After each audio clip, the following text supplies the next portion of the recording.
Hello students, आज हम लोग हमारे मराठी का चैप्टर नंबर 4 उपास कंटिन्यू करेंगे। लास्ट लेक्चर में हमने देखा था कि किस तरीके से पंत ने अपने घर में जो है साखरबंदी जाहिर की थी कि कोई भी चीज़ शक्कर की नहीं बनेगी। इवन उन्होंने चाह भी कहा था कि जो चाह बनेगी वो बगैर शक्कर की बनेगी। लेकिन बाद में जब उन्हें ये पता चला कि शुरुआत में जब डाइट उन्होंने शुरू की थी और उस वक्त जो चाह उन्हें दी जाती थी वो बगैर शक्कर की नहीं थी बल्कि उसमें भी शक्कर होती थी, तो इस बात पर वो सख्त नाराज़ हुए और उन्होंने अपनी वाइफ से ये सवाल किया था कि उसमें शक्कर थी, ये उन्हें पहले क्यों नहीं बताया गया। अब उस पर उनकी वाइफ ने किस तरीके से रिएक्ट किया वो अब हम लोग देखेंगे। ये उन्होंने सवाल किया था कि सांगितलं का नाहीस मला, चहामध्ये साखर होती, हे सांगितलं का नाहीस मला, असा त्यांनी प्रश्न केला। आता त्यावर त्यांची पत्नी काय बोलली ते आपण बघून घेऊया। उगीच आरडाओरडा नका करू, वजनाचा ते काय मेलं, होईल हळूहळू कमी, आणि कोणाचा मागवून खात नाही म्हणावा आम्ही, स्वतःचा कमवून खातो म्हणावं, वाढलं तर वाढू दे वजन, मुलांना देण्यासाठी लाडू काढून बशीत ठेवत आणि माझ्या वजनक्षय संकल्पाला आणखी नवे सुरुंग लावीत ती उद्गारली। अब जब पंत ने थोड़ी सी नाराज़गी का इजहार किया, चाय में शक्कर थी तो तुमने मुझे पहले क्यों नहीं बताया, मुझे आपको बताना चाहिए था। तो जब इस तरीके से पंत ने रिएक्ट किया तो उनकी वाइफ भी थोड़ा सा नाराज़ हो गई और उन्होंने कहा कि उगीच आरडा ओरडा नका करूँ। आरडा ओरडा का मतलब क्या होता है, बिना मतलब के चिल्लाना या ऊंची आवाज़ में बात करना। उन्होंने कहा कि आप बगैर मतलब का या बिना किसी वजह के ऊंची आवाज़ में बात मत कीजिए। आरडा ओरडा करणे म्हणजे जोरजोरात बोलणे, आरडा ओरडा करू नये। वजनाचं ते काय मेलं, होईल हळूहळू कमी, आणि कोणाचा मागवून खात नाही आम्ही म्हणावं। वजन का क्या है जाने दो, वजनाचं काय ते मेलं, वजन का क्या है वो जाने दो, होईल हळूहळू कमी, होगा आहिस्ता आहिस्ता कम, एकदम से थोड़ी कम होगा, आणि कोणाचा मागवून खात नाही म्हणावा आम्ही, और हम लोग किसी का मांग कर नहीं खाते, स्वतःचं कमवून खातं म्हणावं कि हम जो है खुद कमाते हैं, खुद मेहनत से कमाते हैं और खाते हैं। वाढलं तर वाढू दे वजन, और अगर वजन बढ़ता भी है तो क्या बुरी बात है, बढ़ने दीजिए, कोई मसला नहीं उसमें। मुलांना देण्यासाठी लाडू काढून बशीत ठेवत आणि माझ्या वजनक्षय संकल्पाला आणखी नवे सुरुंग लावीत ती उद्गारली। और ये कहते कहते उन्होंने क्या किया, मुलांना देण्यासाठी, बच्चों को देने के लिए उन्होंने एक बशी में एक प्लेट में जो है लाडू निकाले, लड्डू जो होते हैं वो लड्डू निकाले और वो जो है पंत के सामने रख दिए। माझ्या वजनक्षय संकल्पाला, वजनक्षय संकल्पाला मतलब क्या कि मेरे वजन कम करने की जो प्लानिंग थी, आणखी नवे सुरुंग लावित ती उद्गारली, और उसको बिल्कुल फिर से जो है वो डिस्टर्ब करने के लिए उन्होंने क्या किया, वो सामने रखा और मेरी डाइट जो है फिर से अब क्या होने वाली थी, डिस्टर्ब होने वाली थी। लाडू कशाला केलेस, साखर असेल त्यात।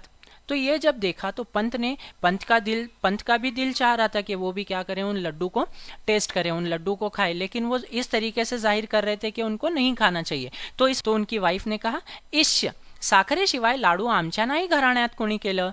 अभी उन्होंने क्या कहा कि इश्य, एक तरीके से उन्होंने एक एक्सप्रेशन बता दिया कि साखर के बगैर या शक्कर के बगैर लड्डू हमारे फैमिली में कभी किसी ने बनाया ही नहीं, तो डेफिनेटली इसमें क्या रहेगा, शक्कर रहेगी। तात्पर्य का मतलब क्या होता है, कंक्लूजन होता है, थोड़ा अंडरस्टँडिंग है। चहा बिन साखरेचा होता ते खरा आहे, ये इसमें शक्कर है, ये मैं बता रही हूँ, लेकिन आज सुबह में जो चाय आपको दी थी वो कम्प्लीटली बिना शक्कर की थी, उसमें शक्कर बिल्कुल भी नहीं थी, परंतु लाडवाच्या रूपाने काही कॅलोरीज पोटात गेल्याच। और उसके बाद उन्होंने क्या किया, उनसे रहा नहीं गया पंत से, लड्डू उनको बहुत पसंद था, उन्होंने उस लड्डू को खा लिया, तो उस लड्डू के रूप में, उस लड्डू की शक्ल में जो है उनके पेट में और कुछ कैलोरीज चले ही गए, उनकी डाइट फिर से क्या हो गई, डिस्टर्ब हो गई। अब हमको याद होगा कि जब वो अपने अन्ना नाडगौड़ा के जो है वो पार्टी में थे तो वहाँ पर उनको बहुत सारे लोगों ने क्या किया था, एडवाइस दी थी कि किसी ने कहा था कि रनिंग कीजिए, किसी ने कहा था दोरीवरच्या उड्या मारा। तो उसी प्लान को वो एग्जीक्यूट करने के लिए उन्होंने फिर से कोशिश की। दोरीवरच्या उड्यांचा फक्त एकदा प्रयत्न केला व पहिली उडीच शेवटची ठरली। उनको कहा था, कमलिनी केंकरे ने कहा था कि आप दोरीवरच्या उड्या मारा, तुम्ही दोरीवरच्या उड्या मारा, तो उसको उन्होंने ट्राई करने की कोशिश की। दोरीवरच्या उड्यांचा फक्त एकदाच प्रयत्न केला, सिर्फ एक बार कोशिश की, वह पहली उड़ीच शेवटची ठरली, और पहली ही मेरी जो उड़ी थी, पहली जो मेरी जंप थी वो आखिरी जंप साबित हुई, कारण 8 गुणिले 10 आमच्या कारण 8x10 आमच्या दिवाणखान्यात प्रथम दोरी संपूर्ण फिरवणे अवघड। अब यहाँ पे उन्होंने रीजन उसको डिफाइंड किया है कि मेरा जो दीवान खाना था, मतलब ड्राइंग रूम था, हॉल था, वो 8x10 था। 8x10 का मतलब क्या, 8x10 स्क्वायर फीट का जो है हमारा क्या था, ड्राइंग रूम था, हॉल था।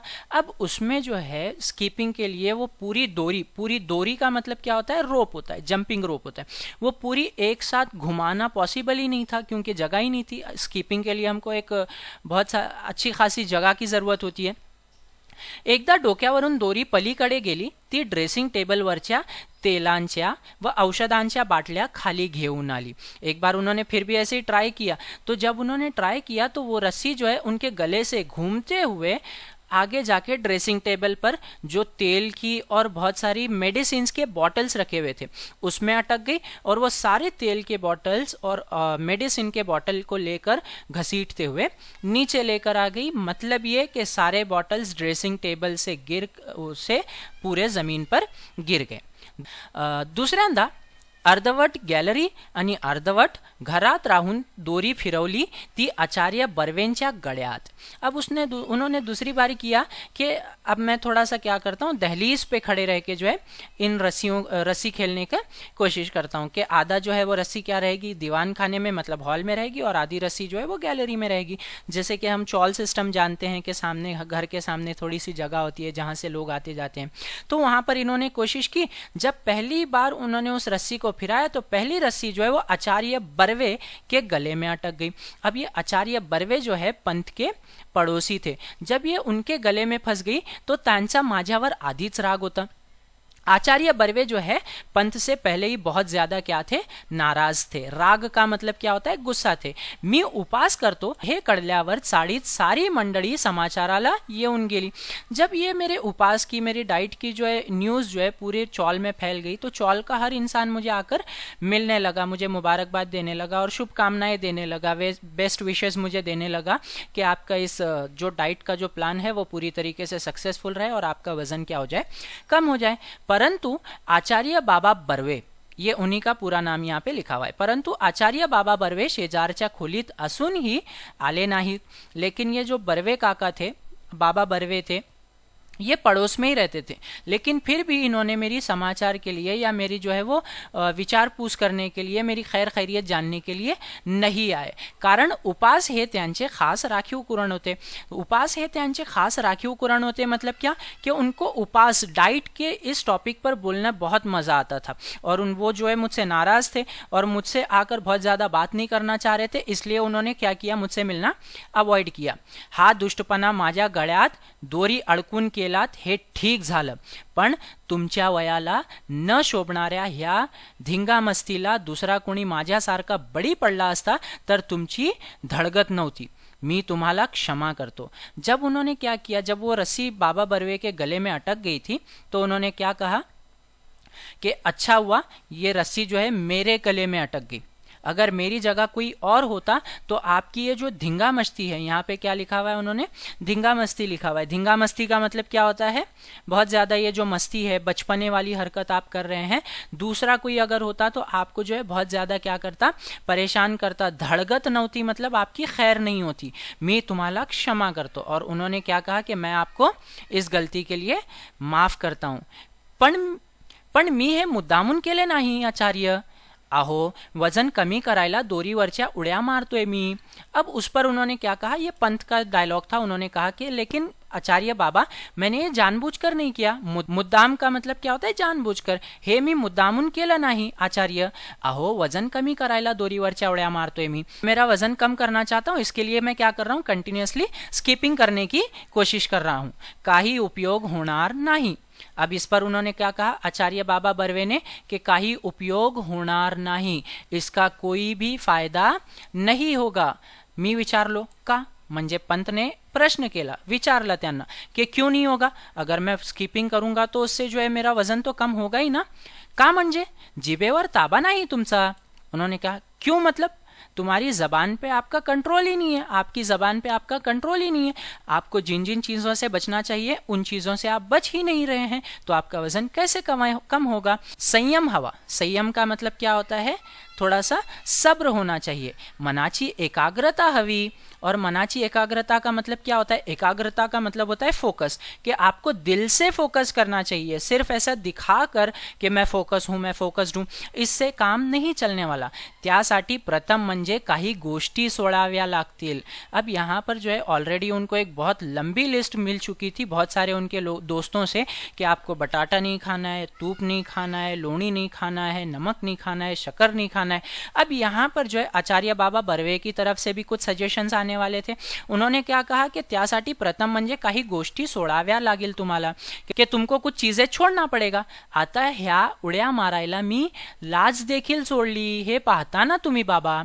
अब उन्होंने क्या कहा कि अब और क्या क्या छोड़ना पड़ेगा, मैंने तो अपनी पूरी शर्म भी छोड़ दी। लाज का मतलब क्या होता है, शर्म छोड़ देना। कि ऐसा होता है ना कि एक बड़ा इंसान या कोई बचकानी हरकत करे या कोई भी ऐसी दूसरी चीज करे जो लोग देखें तो उसको क्या हो जाएगी, थोड़ी सी शर्म आएगी या ऑकवर्ड उसको फील होगा। तो उसने क्या कहा कि मैंने ये भी छोड़ दिया कि लोग मेरे बारे में क्या सोचेंगे या क्या कहेंगे, मैं इतना सब कुछ छोड़ चुका हूं, अब और क्या छोड़ना बाकी है। तो उन्होंने क्या कहा, आचार्य बर्वे ने कहा कि ठीक है, प्रथम बोलना सोड़ा। तो उन्होंने कहा कि ठीक है, आपने बहुत कुछ छोड़ा, अच्छी बात है, लेकिन सबसे पहले बोलना सोड़ा। बोलना सोड़ा मतलब बात करना छोड़ दो, बोलना नहीं, बात नहीं करना, बिल्कुल बोलना छोड़ू।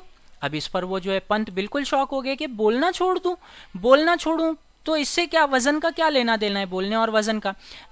अज्जी बात, खाण्यासाठी तोंडाचा वापर कमी करायचं एवढं पाहिलं तुम्ही, पण बोलण्यासाठी देखील त्याचा वापर बंद केल्याशिवाय तुमची जीभ ताब्यात राहणार नाही। उन्होंने बोले बिल्कुल। अजी बात का मतलब क्या होता है, अजी बात मतलब होता है बिल्कुल आपको जो है अपनी जबान पर क्या करना पड़ेगा, कंट्रोल करना पड़ेगा, बोलना छोड़ देना पड़ेगा। खाण्यासाठी तोंडाचा वापर कमी करायचं एवढं पाहिलं तुम्ही। अब जब तक अभी तक जितने लोगों ने आपको सजेशन दिया उन्होंने क्या कहा कि आपको जबान पर कंट्रोल रखना है खाने के लिए, कि आप ये मत खाइए वो मत खाइए, लेकिन अब आपको जो है बोलने पर भी जो है क्या करना पड़ेगा, कंट्रोल करना पड़ेगा। बिल्कुल बोलना नहीं है, बोलना बंद किए बगैर, जबान का इस्तेमाल किए बगैर आपकी जो है टंग जो है, आपकी जो है डाइट जो है वो बिल्कुल कंट्रोल में नहीं आएगी। ताब्यात राहणार नाही मतलब कंट्रोल में नहीं रहेगी। पण मला बोललंच पाहिजे बाबा, मी केविलवाण्या स्वरात ओरडलो। अब यहाँ पर पंत ने रिस्पॉन्ड किया कि बाबा मुझे तो बोलना ही पड़ेगा। बहुत एकदम इनोसेंट वे में उन्होंने क्या कहा, बहुत प्लेन ट्यून में उन्होंने बाबा को जवाब दिया, आचार्य बाबा बर्वे को जवाब दिया कि पण मला बोललंच पाहिजे, मुझे तो बोलना ही पड़ेगा। तो बाबा ने पूछा का पण, क्यों बोलना पड़ेगा, बगैर बोले रह नहीं सकते क्या आप, एवढा संयम नहीं तुमच्यात, तुम आप में इतना सब्र नहीं है कि आप बगैर बात किए रह सकते हैं। मौनाचा सामर्थ्य मोठा है। मौन का मतलब क्या होता है, मौन व्रत, हमने ये वर्ड सुना होगा कि जबान का क्या करना, रोजा रखना, गलत बात नहीं करना या बिल्कुल बात नहीं करना, ठीक है।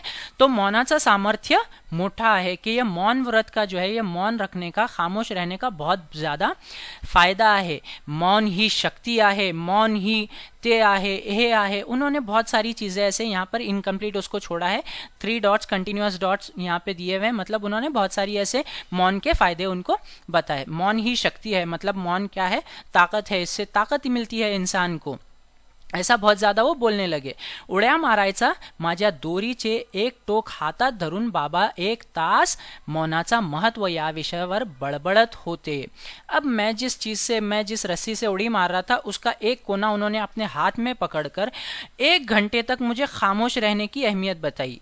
ये भी बिल्कुल एक मजाहिया अंदाज में उन्होंने कहा है कि एक इंसान कंटिन्यू लगातार बोलता रहे, किस बात पर, कि तुम खामोश रहो। खुद खामोश नहीं रह रहा लेकिन सामने वाले को बोल रहा है कि आप खामोश रहो। शेवटी त्यांचा वाक्य प्रवाह अडवून मी ओरडलो। आखिरकार मैंने क्या किया, मुझे बस हो गया, मैं बोर हो गया उनकी बातों से, तो मैंने उनको इंटरप्ट किया।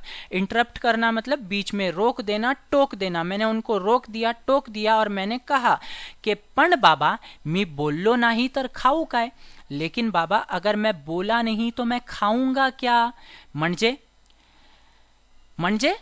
बोलण्याचा आणि खाण्याचा संबंध काय? अब बाबा को समझ में नहीं आया कि भाई अगर ये बोलेगा नहीं का तो खाएगा नहीं, मतलब क्या हो गया?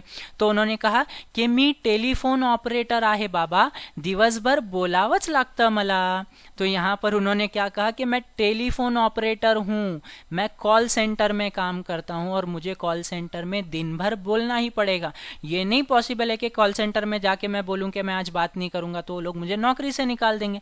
नौकरी से निकाल देंगे तो मेरे पास खाने के लिए पैसे कहाँ से रहेंगे, और पैसे अगर कमाना है तो मुझे बोलना ही पड़ेगा. उन्होंने क्या कहा, मग कसलं वजन उतरवणार तुम्ही. अब बाबा ने कहा कि मग कसलं वजन उतरवणार तुम्ही, कि फिर कैसा वजन आपका उतरेगा? बिल्कुल उतरेगा ही नहीं. आप जो है वो जो चीज़ करना चाहिए मेन काम ही नहीं कर रहे और बाकी की जो है बेकार चीज़ों के पीछे लगे हुए हैं. अत्यंत कारुण्यपूर्वक कटाक्ष टाकून बाबा गेले आणि त्यांच्या गळ्यात पडलेली दोरी मगाशी मी गच आवडली का नाही या विचाराने मला पश्चाताप झाला. बिल्कुल एकदम इंसल्ट करते हुए बाबा मुझे बोल के गए कि छे तुम्हारे से ये होगा ही नहीं, तुम कर ही नहीं पाओगे, वजन कम करना तुम्हारे बस की बात नहीं है. तो जब वो इतना मुझे टॉन्ट करके या मेरी इंसल्ट करके चले गए तो मुझे ऐसे लगा कि थोड़ी देर पहले जो रस्सी उनके गले में अटकी हुई थी मैंने उसको खींच के उनका गला ही क्यों नहीं दबा दिया. तो मुझे इस तरीके से क्या होने लगा, उन पर गुस्सा आने लगा.